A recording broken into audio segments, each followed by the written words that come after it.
Morning guys. Nag-nature walking kami dito sa dulo ng Morok.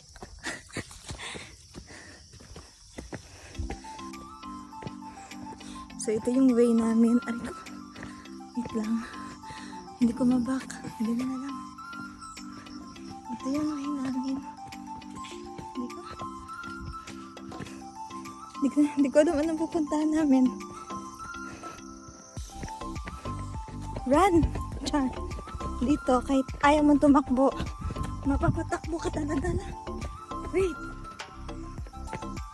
Tapos ang isa pa dito kasi challenging. Yung tipong kahit ayaw mo ng challenge, mapapa-challenge ka talaga.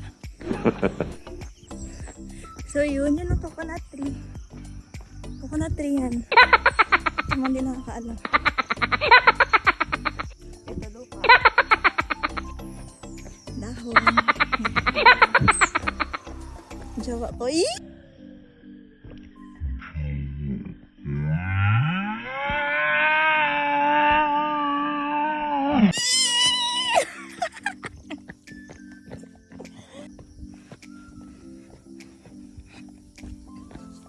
Char, pag ganyan kayo wala pala pawis.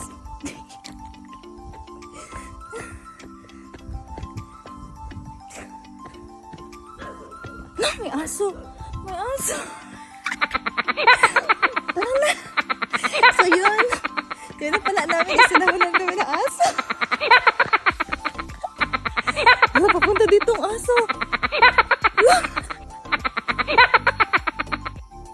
Yung kapitbahay nila Abraham. Ako.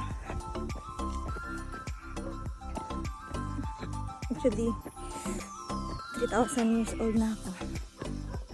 Ay, 2,000 lang. Yes. Ito mukhang 2,000 years old. Ito 1 million.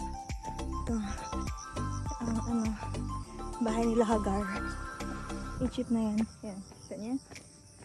Egypt na yan. Diyan yung syudad. Ay, syudad. Yung probinsya ni Hagar. Yan. Ayan. Kita mo yan? Yung probinsya ni Hagar. Tapos, kung nagtataka kayo saan tumakbo si Hagar. Tapos, di ba yung pinuntahan siya na angel, sabi na angel, balik ka. Yan. Dito yun. Dito siya. Diyan siya umiyak. Tama na itong kahibangan na to. Conclusion talaga is doon sa dulo, hinabol lang kami ng aso. Yun yung pinunta namin pero habulin kami ng aso. Bye!